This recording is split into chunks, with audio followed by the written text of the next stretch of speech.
नमस्कार दोस्तों, ब्रेन या मस्तिष्क हमारे शरीर का बहुत महत्वपूर्ण अंग है। अगर इसमें किसी भी प्रकार की चोट लग जाए या इंजरी हो जाए तो उसके गंभीर परिणाम हो सकते हैं। मैं डॉक्टर देवांशु गुप्ता। आज इस वीडियो में हम जानेंगे मस्तिष्क या ब्रेन में चोट लगने के क्या कारण होते हैं, उसके क्या लक्षण आते हैं, कौन कौन सी जांचें या इन्वेस्टिगेशंस कराई जाती हैं इस चोट की गंभीरता को जानने के लिए। उसके अलावा हम जानेंगे किस प्रकार से इस चोट का इलाज किया जाता है। इस पर बात करने के लिए आज हमारे साथ हैं जयपुर के प्रसिद्ध और अनुभवी senior neurosurgeon, director NIMS university, doctor Pankaj Singh sir. तो चलिए शुरू करते हैं आज का discussion doctor Pankaj Singh sir के साथ। Good morning friends.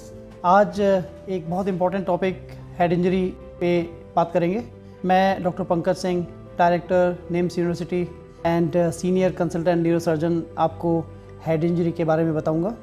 क्या हेड इंजरी किस तरह से होती है, क्या लक्षण होते हैं इसके और किस तरह से इसको से बचाया जा सकता है, क्या ट्रीटमेंट है और क्या कॉम्प्लिकेशंस हेड इंजरी के हो सकते हैं। सबसे पहले देखते हैं कि हिंदुस्तान में हेड इंजरी की क्या इंसिडेंस है, कितने केसेस होते हैं।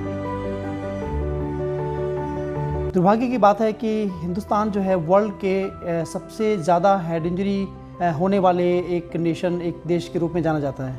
तो दुनिया में सबसे ज़्यादा जो सर की चोट लगने के मरीज आते हैं वो हिंदुस्तान में होते हैं। इसका रीज़न कई है, लेकिन मेरे ख्याल से जो कुछ रीज़न मेरे जहन में आते हैं, सबसे पहली चीज़ तो जो ट्रैफिक की एक व्यवस्था है यहाँ पे वो इतनी सुचारू नहीं है। लोग ट्रैफिक के रूल्स रेगुलेशंस को फॉलो नहीं करते। ओवर स्पीडिंग की वजह से भी कई सारी दुर्घटनाएं होती हैं जिसमें कि अक्सर सर की चोट या हेड इंजरी हो जाती है। इसके अलावा लोग जो है नशे में गाड़ी चलाते हैं, तो ये अपने आप में एक बहुत बड़ा कारण है कि हेड इंजरी और दुर्घटनाएं होती हैं। इसके अलावा जो है कई बार ये देखा जाता है कि लोग नींद में तेज़ रफ्तार में गाड़ी चलाते हैं, हेलमेट नहीं पहनते, सीट बेल्ट नहीं पहनते, तो उसकी वजह से जो है हेड इंजरी की एक प्रिवेलेंस इंडिया में बढ़ जाती है। तो इंडिया जी हाँ टॉप कंट्री है जो हेड इंजरी के नाम पे। अब हम देखते हैं कि हिंदुस्तान में जो हेड इंजरी होती है उसका अगर हम कंपेयर करते हैं उसको हम बाकी दुनिया में होने वाले केसेस से, दुर्भाग्यवश हमारे यहाँ 6 में से 1 आदमी हेड इंजरी का जो शिकार होता है वो मर जाता है। तो बहुत एक हाई अपने आप में जो है मृत्यु दर है हेड इंजरी की हिंदुस्तान में। अगर हम इसको कंपेयर करें अमेरिका से, United states of America USA से, तो वहाँ पर 200 में से 1 व्यक्ति जो है हेड इंजरी के बाद मरता है। तो आप समझ सकते हैं कि कितनी ज़्यादा भयावह स्थिति है यहाँ पर और कितना ज़्यादा हमें इसके लिए प्रिकॉशन लेने हैं। दोस्तों, सबसे पहले देखते हैं कि हम किस तरीके से हेड इंजरी का जो मरीज होता है वो प्रेजेंट करता है। हेड इंजरी के लिए सबसे इम्पॉर्टेंट चीज़ है कि कुछ सिर की चोट के लक्षण जो होते हैं, जैसे कि उसके नाक से खून आ सकता है, बेहोश हो सकता है, बेहोशी के लक्षण आ सकते हैं उसके अंदर। मरीज़ जो है कई बार मिर्गी के दौरे की तरह भी प्रेजेंट करता है। इसके अलावा जैसे कि जिसे लकवा कहते हैं, यानी कि हाथ पैर का चलना बंद होना या आवाज़ ख़त्म हो जाना, ये सारी चीज़ें भी हेड इंजरी के साइन सिम्टम्स के रूप में देखी जाती हैं। कई बार जो है हेड इंजरी के बाद लोगों को दिखाई देना बंद हो जाता है और कई बार वो लोग जो है किसी शरीर के किसी अन्य हिस्से के अंदर पक्षघात भी हो सकता है। तो ये सारे लक्षण हेड इंजरी के होते हैं। हेड इंजरी का पेशेंट जब आपके पास आता है तो सबसे पहली चीज़ हमें क्या करनी है कि हमें ट्रीटमेंट पॉइंट ऑफ व्यू से उस जो हेड इंजरी के पेशेंट है उस पेशेंट को एक बहुत ही अर्जेंट प्राथमिक उपचार देना पड़ता है। जी हाँ, बहुत अर्जेंसी की ज़रूरत होती है डॉक्टर्स कम्युनिटी में ख़ास तौर पे। तो हम लोग जब हेड इंजरी के पेशेंट को देखते हैं, एक बहुत इंपॉर्टेंट टूल है हमारे पास जिसे हम कहते हैं GCS, ग्लासगो कोमा स्कोर। उसके बेसिस पे हम लोग हेड इंजरी के पेशेंट्स को क्वांटिफाई करते हैं, देखते हैं कि वो पेशेंट की जो हेड इंजरी की सीवियरिटी है वो कितनी ज़्यादा है। तो जितना ज़्यादा स्कोर होगा उतना ही पेशेंट बेटर होगा। तो एक आम आदमी में GCS जिसे हम कहते हैं वो 15/15 होता है, और जो एक मृत आदमी है उसके अंदर जो है मृत व्यक्ति के अंदर वो 3/15 होता है। तो जितना भी ग्लासगो कोमा स्कोर कम होता जाता है उतना ही ज़्यादा हेड इंजरी की सीवियरिटी बढ़ जाती है। जहाँ तक ट्रीटमेंट की बात आती है, ट्रीटमेंट में हम लोग कई तरह के पार्ट्स होते हैं। सबसे पहली चीज़ तो एक सपोर्टिव ट्रीटमेंट होता है। हेड इंजरी जब होती है पेशेंट को तो साथ में उसके शरीर के कई अन्य अंगों के अंदर भी चोट लग सकती है। तो इसलिए एक जो है इंटीग्रेटेड अप्रोच, एक टीम वर्क की तरह ही पेशेंट को अटेंड किया जाए। न्यूरोसर्जिकल पॉइंट ऑफ व्यू से पेशेंट को सबसे पहले उसकी एयरवे कंट्रोल करनी होती है, यानी कि उसकी सांस की जो नली है, अगर उसमें कोई चोट है, कोई व्यवधान है, उसके अंदर सांस लेने में तकलीफ है, तो पेशेंट को देखना होगा हमें। तो उसको हम कहते हैं ABC अप्रोच। तो एयरवे के बाद हम ब्रीदिंग देखते हैं, यानी कि पेशेंट सांस ले रहा है कि नहीं ले रहा। और तीसरी चीज़ होती है सर्कुलेशन, यानी कि उसका दिल धड़क रहा है और उसके चलते उसके शरीर में ब्लड का प्रवाह हो रहा है कि नहीं हो रहा। तो सबसे पहली चीज़ ये 3 चीज़ एस्टेब्लिश करें। और साथ साथ एक बहुत इंपॉर्टेंट चीज़ जिसको कभी नज़रअंदाज ना करें, वो होता है उसका सर्वाइकल स्पाइन, यानी कि उसकी गर्दन की हड्डी। अक्सर दोस्तों देखा जाता है कि जो पेशेंट हेड इंजरी के होते हैं उसमें झटका या जो एक्सीडेंट इतना तीव्र होता है कि वो उसकी गर्दन की हड्डी को भी तोड़ देता है। तो गर्दन की हड्डी को हमें एक उसी स्थान पे रखना है, तो इसलिए उसकी गर्दन को कभी ना घुमाएं और मरीज को उसी स्थिति में फिक्स कर दें किसी स्ट्रेचर के ऊपर, अगर आपको बाहर मिलता है। अगर आप हॉस्पिटल में ट्रीट कर रहे हैं पेशेंट को, तब भी ये रूल चलता है कि आपको सी स्पाइन को इमोबिलाइज करना है। इसके साथ साथ ही पेशेंट को हम लोग IV फ्लूइड से स्टार्ट करते हैं ताकि उसका ब्लड प्रेशर मेंटेन हो सके। और जो ब्लीडिंग, एक्टिव ब्लीडिंग है, अगर शरीर में कोई घाव है, सर में कोई घाव है, उस घाव को हम लोग इमीडिएटली प्रेशर से रोक सकते हैं ब्लीडिंग को। और साथ साथ सूचर से स्टिचिंग लगा के भी हम लोग ब्लीडिंग का कंट्रोल कर सकते हैं।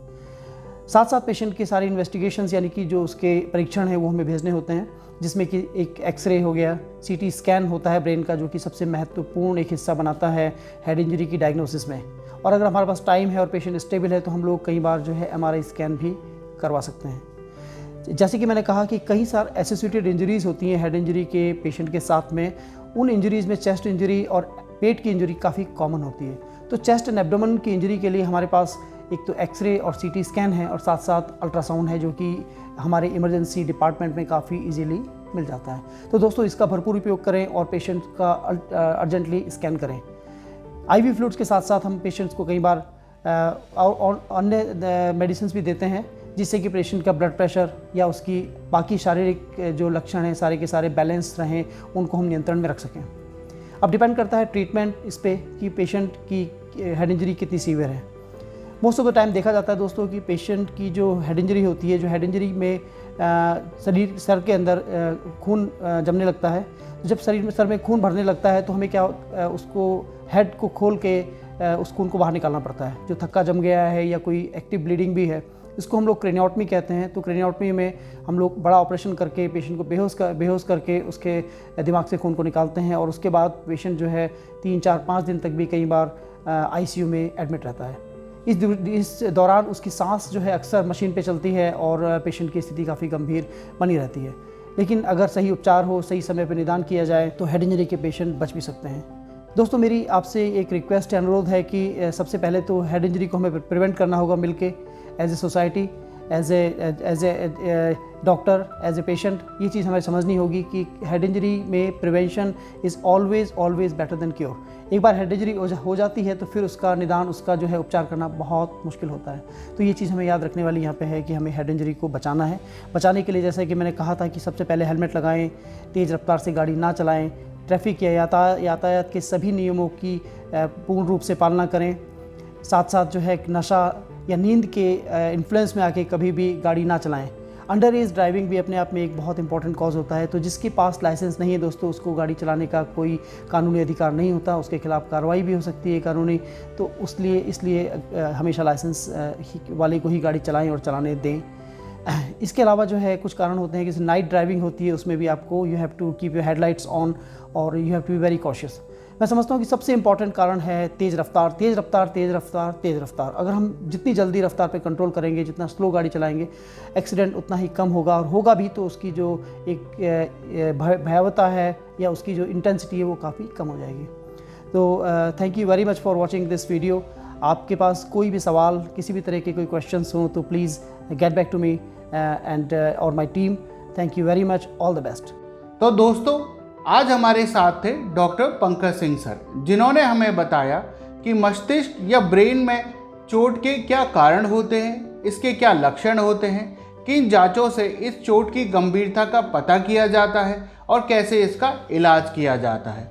उसके अलावा हेल्थ और मेडिकल से related authentic, reliable, useful information के लिए आप हमारा YouTube channel the doc health subscribe करें। स्वस्थ रहें, सुरक्षित रहें। धन्यवाद।